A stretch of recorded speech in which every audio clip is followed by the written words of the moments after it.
Assalamualaikum Sobat Football United. Kali ini gue ingin ngobrol ringan.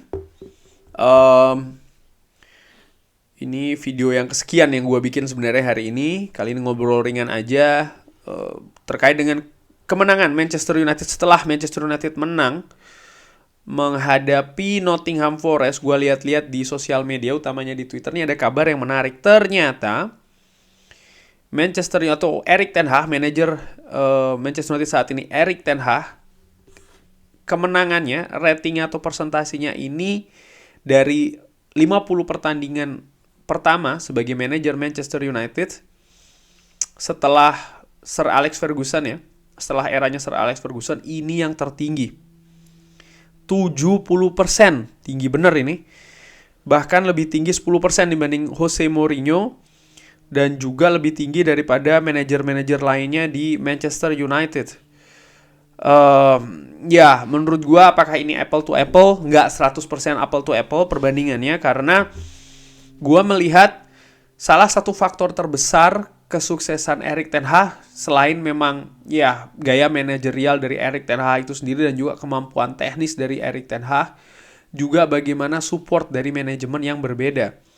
4 manajer Manchester United sebelumnya ini harus berurusan dengan seorang Ed Woodward, di mana Erik ten Hag tidak harus berurusan lagi dengan Ed Woodward. Dan menurut gua adanya John Murtough ini juga memberikan perbedaan yang cukup signifikan terkait dengan hubungan antara manajemen Manchester United dan juga manajer dari Manchester United, terutama kebijakan-kebijakan terkait dengan mendatangkan ataupun juga melepas pemain.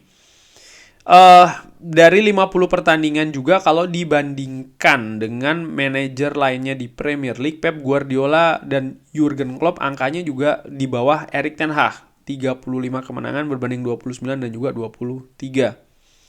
Dari statement Dave ya, ini bahkan diberikan angka lainnya. Kalau dari 50 pertandingan, 35 menang, 7 seri, 8 kalah, 70% kemenangan, rating kemenangan ya, dan sudah memberikan 1 trofi. Trust the process. Yes, trust the process. Dan juga dari Premier League ini diperlihatkan kalau bagaimana angka poin dari Erik ten Hag dari 30 pertandingan ini sudah melampaui dari total angka yang diraih oleh Manchester United musim lalu. Baik itu total poinnya maupun juga total kemenangannya. Ini angka yang menurut gue juga sangat luar biasa. Tapi yang ingin gue bahas sedikit di sini adalah ngobrol ringan ya. Ini masih musim pertama dari Erik ten Hag. Tadi diperlihatkan angka-angka yang bagus ya. Dan kalau gue lihat bagaimana musim pertama dari manajer baru di Manchester United setelah Sir Alex Ferguson, rata-rata memang bagus. Louis van Gaal, artinya dibandingkan dengan musim sebelumnya ya, sebelum manajer itu datang. Louis van Gaal, Jose Mourinho, Ole Gunnar Solskjaer. Kalau Ralf Rangnick nggak, itu karena dia kan hitungannya caretaker. Tapi intinya dari 3 manajer itu kalau gue lihat di musim pertama rata-rata bagus. Baru ada masalah itu biasanya setelah masuk ke musim kedua dan juga musim ketiga. Bagaimana dengan Erik ten Hag? Gua melihat kemungkinan itu bisa saja terjadi. Artinya tantangan yang lebih besar lagi bisa saja akan terjadi di musim depan. Kenapa?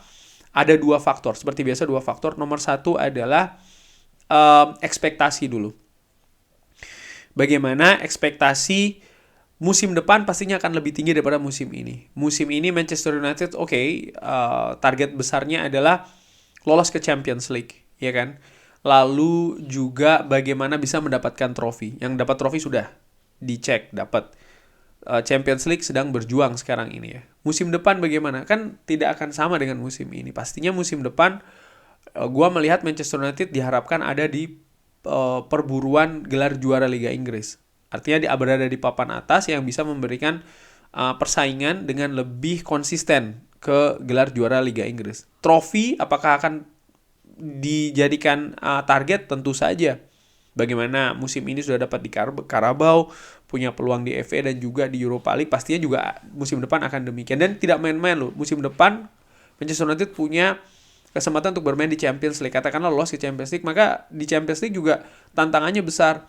pastinya diharapkan akan bisa lolos dari fase grup, which is itu buat gue hal yang juga besar bagi Manchester United. Nanti di knockout, Manchester United juga diharapkan akan mungkin nggak langsung trofi Liga Champions, tapi paling tidak bisa berjalan lebih jauh lah. Dan ini sekali lagi akan menjadi tantangan yang besar. Dan bagaimana situasi skuad menghadapi musim depan ini menurut gue juga termasuk di dalamnya, termasuk di ambisi dan juga target yang berbeda, yang bisa saja ini akan memberikan tantangan berbeda juga karena tekanannya akan beda, tekanan terhadap skuad, dan Erik ten Hag akan mendapatkan atau mengalami sesuatu yang berbeda dibandingkan dengan musim ini. Gua nggak membahas soal masalah taktik, strategi, hal-hal teknis, nggak, tapi secara keseluruhan bagaimana mental pressure kepada masing-masing individu pemain ya kan masih akan lebih disorot lagi, dan juga secara squad, secara kolektif.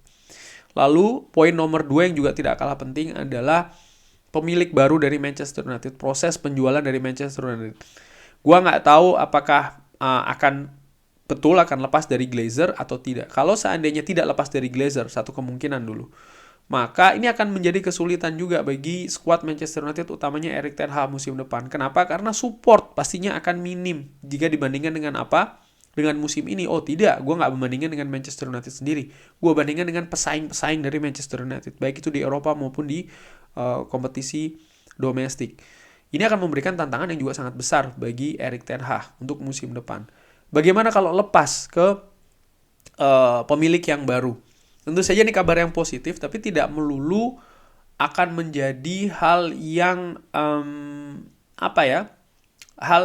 hal yang menguntungkan juga dalam tanda kutip bagi Erik ten Hag. Kenapa? Dengan pemilik yang baru tentu saja akan ada ambisi, ada gaya yang baru juga, ada kepemimpinan yang baru. Erik ten Hag menjadi manajer di Manchester United ketika melakukan tahapan seleksi, interview, dan lain-lain. Ini kan dengan pemilik yang saat ini, dengan manajemen yang saat ini. Bagaimana dengan musim depan? Kemungkinan manajemennya pastinya akan berubah kalau pemiliknya ganti. Mungkin Richard Arnold tidak lagi ada di klub ya kan. Untuk John Murtough masih tanda tanya. Dan juga gaya dari katakanlah Sheikh Jassim ataupun juga Sir Jim Ratcliffe menjadi manajer di Manchester United. Mereka tentunya juga punya visi yang berbeda. Oke, sama-sama ingin membawa prestasi, tapi kan jalan menuju ke sana mereka punya visi yang berbeda-beda. Dan menurut gue ini juga bisa menjadi potensi tantangan besar bagi Erik ten Hag.